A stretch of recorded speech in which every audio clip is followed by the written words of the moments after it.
नमस्कार। आज के इस अंक में आपका स्वागत है। इस अंक में आपको बताते हैं नर सेवा नारायण सेवा, और इसी के साथ अपने बुजुर्गों का आशीर्वाद लेकर आज जो सेवा और संस्कार के केंद्र APML के चेयरमैन श्री रमेश अग्रवाल ने राजस्थान प्रदेश व देश के अन्य हिस्सों में खोले, वह न केवल कई समस्याओं का समाधान है, अपितु सामाजिक सरोकार के कार्य करने वालों के लिए भी एक प्रेरणा का स्रोत है। आइए देखते हैं। आज पूरे देश और प्रदेश में चाहे छोटा हो, मंझला हो या बड़ा व्यापारी, सभी में आर्थिक भागम भाग की स्थिति बनी हुई है। इस भागम भाग की दौड़ में कई व्यापारिक संस्थान गुण अवगुण, अच्छे बुरे, नियम और गैर नियम की परवाह किए बगैर अपने कारोबार को आगे बढ़ाने में लगे हुए हैं। इसी भागम भाग में कई व्यापारी, उद्योगपति सरकारी बैंकों को चूना लगाकर भाग गए या भागने का प्रयास कर रहे हैं। यह नैतिकता के साथ तो धोखाधड़ी है ही, अपितु राष्ट्र के खिलाफ भी एक बहुत बड़ी धोखाधड़ी है। भारत के प्रधानमंत्री श्री नरेंद्र मोदी ने अपने कुशल नेतृत्व के माध्यम से कानून बनाकर देश के साथ आर्थिक आपाधापी करने वाले उद्योगपतियों के ऊपर एक ओर जहां शिकंजा कसा, वहीं दूसरी ओर साफ सुथरी छवि वाले उद्योगपतियों के विकास के लिए सभी दरवाजे खोल दिए। ऐसी ही साफ सुथरी छवि वाले एक उद्योगपति श्री रमेश अग्रवाल, जो स्वयं के बलबूते जीरो से हीरो बने। उन्होंने प्रधानमंत्री को पत्र लिखकर आम ड्राइवर को वोट डालने के लिए जो सुझाव दिए, वो सामाजिक सरोकार और प्रजातंत्र की मजबूती की दिशा में अहम कदम हैं।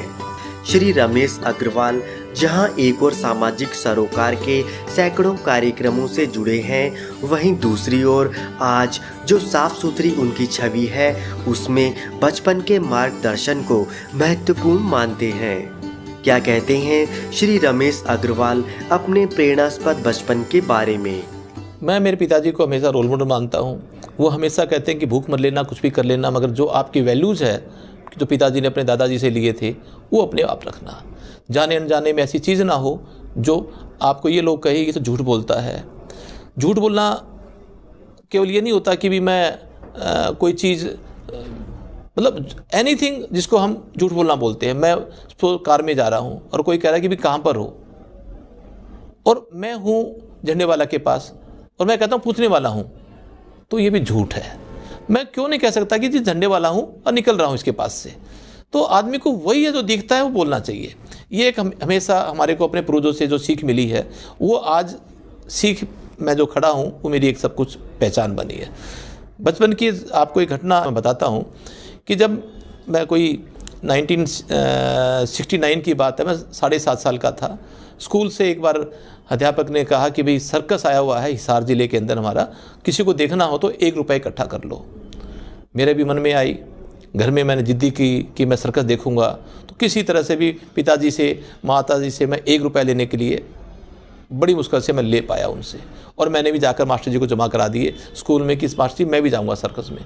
ऐसे 20-22 लड़के हम सर्कस के लिए तैयार हो गए और हम बस में बैठ के हिसार चले गए। हिसार के अंदर जब सर्कस की लाइन लगी हुई थी, मास्टर जी के वहाँ लिखा हुआ था सर्कस के ऊपर 7 साल से नीचे वाले बच्चे की कोई टिकट नहीं और 7 साल से ऊपर वाले की टिकट लगेगी। तो मास्टर जी ने पूछा तुम्हारी उम्र कितनी है? मैंने कहा जी 7.5 साल। फिर मास्टर जी ने 2 मिनट के बाद बोला दिखते तो नहीं है। मतलब बाबू जी मैं हूँ 7.5 साल का। फिर मास्टर जी आकर बोले कोई पूछे तो बोल देना 7 साल का। फिर बोला जी मास्टर क्यों बोलूँ? धीरे से सर में चाटा मारा, मैंने बोल दिया ना, बोल दो। तो मैं ठीक है जी। और इस तरह से वो मेरी बिना टिकट लिए सर्कस के अंदर चले गए। मेरे दिमाग में बार बार 7.5 साल का था, 7 साल का बुला दिया। पिताजी ने तो पता लगेगा तो गुस्सा होंगे, वो सर्कस देखना नहीं देखना बेकार है। तो मैं 10 मिनट के बाद सर्कस में जाकर अंदर बाहर गेट पे खड़ा हो गया। किसी लड़के ने कहा कि रमेश तो बाहर चला गया मास्टर जी को। तो मास्टर जी बाहर आए, पूछे क्यों गया बाहर? मैंने जी मेरी टिकट ही नहीं ली तो मैं क्यों सर्कस देखूँ? अरे तुम्हारे को कोई मना तो नहीं कर रहा अंदर?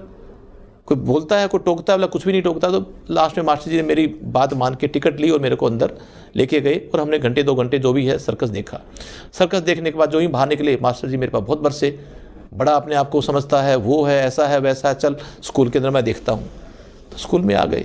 दूसरे दिन मेरी पेशी की हेडमास्टर के रूप में। कह सर ये इन्होंने तो बहुत कुछ हमारी बेइज्जती करा दी, 8 आने फालतू लगा दिए और टिकट लेनी पड़ी, क्या ज़रूरत थी टिकट की? तो मास्टर बोला जी क्यों लेनी पड़ी? बोला जी ये 7.5 साल का है, कौन दिखता है, और 7 साल के बोलने में टिकट निकल ही गया था ये। तो बोला जी कितने साल का बेटा? हेडमास्टर ने पूछा। मैंने कहा जी 7.5 साल का। बोला ठीक ही तो बोल रहे हैं 7.5 साल का, टिकट क्यों नहीं ली? तो हेडमास्टर जी ने मेरी बड़ी हिम्मत बंधाई, कहा बेटा शाबाश, ऐसे ऐसे बच्चे मेरे को चाहिए। और उसके बाद मैं स्कूल में अठन्नी के नाम से फेमस हो गया, अठन्नी, क्योंकि अठन्नी मैंने बचाई थी। और वो दिन है, आज दिन है कि फिर पूरे स्कूल का मैं मॉनिटर बना, 4 साल तक, 5 साल तक मॉनिटर रहा। और मेरे में इतनी हिम्मत हो गई कि मैं जब उस चीज़ से, उस छोटी सी अठन्नी की बात नहीं है, बट अल्टीमेटली मैं एक अपने आप में इतना कॉन्फिडेंस आ गया कि यस आपकी बड़ी जीत होती है जब आप सही होते हो। तो मैं एक आम, अब जब भी कोई मिलता है अपने बच्चे, उनको ये कहता हूँ कि भाई अठन्नी चौन्नी की बात नहीं होती, अपने कुछ वैल्यूज़ है वो उन पे टिको, उन पे रहो। आज अठन्नी की बात है, कल करोड़ों की बात आएगी, कल 10 करोड़ की, 100 करोड़ की बात आएगी। आदमी का दिल तो फिर अठन्नी में डिग सकता है, तो 100 करोड़ में तो बहुत बड़ी बात है डिगने का। तो आदमी वही वैल्यू है रखोगे ना, एक दिन आपके लिए वही काम आएगी। और आज जो मैं खड़ा हूँ उन वैल्यूज़ के लिए खड़ा हूँ। APML के सामाजिक सरोकार का सबसे अच्छा कार्य दूदू के पास स्थित ड्राइवर सेवा केंद्र है। 100 बीघा जमीन में स्थित यह केंद्र राष्ट्रीय राजमार्ग से गुजरने वाले उन सभी ड्राइवरों की सुरक्षा और शांति का केंद्र है जो कि यहां आकर अपनी नींद की कमी तो पूरी करते ही हैं, अपितु अपने घर जैसा वातावरण भी प्राप्त करते हैं। इस केंद्र पर चाहे किसी भी कंपनी का ड्राइवर हो, उसके वाहन की पार्किंग और चौकीदारी के लिए निःशुल्क सुविधा है। वहीं ड्राइवरों के सोने, खाने पीने और नाई सेवा केंद्र, कपड़ा धुलाई केंद्र, कपड़ा सिलाई केंद्र, सभी सुविधाएं निःशुल्क उपलब्ध हैं। वहीं किसी के आकस्मिक उपचार के लिए एम्बुलेंस सुविधा उपलब्ध है। यहाँ गायों की एक सुंदर गौशाला है। वहीं पूजा के लिए मंदिर और गाड़ियों की मरम्मत के लिए वर्कशॉप है। क्या कहते हैं सेवा केंद्र पर ठहरे हुए ड्राइवर और जुड़े हुए व्यक्ति? मैं आता हूँ बम्बई से, वो इधर ही रुकता हूँ।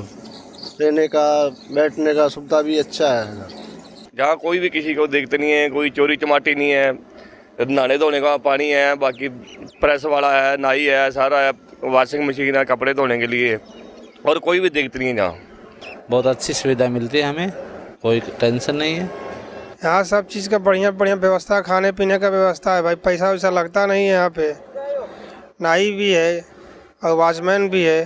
ड्राइवरों की सुविधा बहुत अच्छी है, नाई की दुकान है, फ्री है, और पार्किंग फ्री है। तो दूध है, गौ माता का चाह पानी के लिए काम लिया जाता है ही, और कोई सुन्ना पशु आ जाता है उसको भी बांधते हैं हम। हमारे नहाने धोने की सब सुविधाएं हैं, हमारे को कोई तकलीफ नहीं होती है, सभी ड्राइवर यहाँ के खुश होते हैं। क्या कहते हैं APML के चेयरमैन अपने इस सेवा केंद्र के बारे में? दूदू का जो सेवा केंद्र है वो इस शुरुआत में खुला, जिसके अंदर हर ड्राइवर की जो मूल सुविधा होती है, लैट्रिन बाथरूम, नहाने की, नाई से सेवा, दाढ़ी करवाने की, कपड़े साफ करवाने की, पार्किंग की, और जितनी इस टाइप की जो मूल सेवा होती है, मूल जो उनको चाहिए, वो सारी सेवा वहाँ उपलब्ध कराई। और उन ड्राइवर को ये कहा गया कि सारी सेवा मुफ्त है, केवल आपको करना क्या होगा, आपको केवल 4 घंटे सोना होगा। तो उस नींद के कारण जो हमने बाद में एक्सपीरियंस किया कि एक ड्राइवर जब 4 घंटे की नींद लेकर अपनी जर्नी को आगे रवाना करता है, तो उस 4 घंटे में वो 300 किलोमीटर थकता नहीं, और 300 किलोमीटर तक नहीं थकेगा तो उससे कोई एक्सीडेंट नहीं होता। श्री रमेश अग्रवाल ड्राइवरों की इस बहुत बड़ी समस्या समाधान के लिए स्वयं तो अपने स्तर पर आगे आ ही रहे हैं, वहीं दूसरी ओर अपने समान सभी सक्षम ट्रांसपोर्टर से आह्वान करके कहते हैं कि मिलजुल कर इस तरह के केंद्र पूरे देश भर में खोले जाने चाहिए, ताकि देश के विकास से जुड़ा ड्राइवर सुरक्षित रह सके। तो यदि हम इस सेवा केंद्रों को खोल लें सारे मिलकर, ट्रांसपोर्टर भाई, क्योंकि एक आदमी की हिम्मत नहीं होती, क्योंकि इसमें बहुत पैसा लगता है, यदि सभी मिलकर एक एक सेवा केंद्र खोल लें और दिल्ली से त्रिवेंद्रम तक पहुंचा दे और बम्बई से गुवाहाटी तक पहुंचा दे, हर 300 किलोमीटर के ऊपर एक सेवा केंद्र, तो 4 घंटे की नींद वहाँ लेंगे, ड्राइवरों से एक्सीडेंट कम हो जाएंगे। जब ड्राइवरों से एक्सीडेंट कम होंगे तो उसमें कई है, इंश्योरेंस कंपनियाँ जो क्लेम देती है उसे क्लेम बच जाएंगे।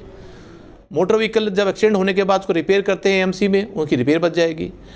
ट्रांसपोर्टर के जो आदमी जिसमें सामान जो होता है वो डैमेज होता है, नुकसान होता है, वो डैमेज बच जाएगा। तो एक नेशनल लॉस भी बचेगा, एक सोशल सिक्योरिटी भी होगी और मरने वाला कभी वापस नहीं आता। तो एक ये हो जाएगा कि हमारी जो मरने की संख्या है आज हिंदुस्तान में 1,38,000 पर ईयर, वो कम होकर शायद लाख से नीचे आ जाएगी। श्री रमेश अग्रवाल ने जिस तरह से अपने बचपन से प्रेरणा लेकर वर्तमान को संवारा और व्यापार के बराबर सामाजिक सरोकार के कार्यों को जिस तरह प्राथमिकता दी, उस तरह से सभी अपनी अपनी हैसियत से कार्य करेंगे तो यह देश और प्रदेश खुशहाल होगा और यहाँ कोई समस्या नहीं रहेगी।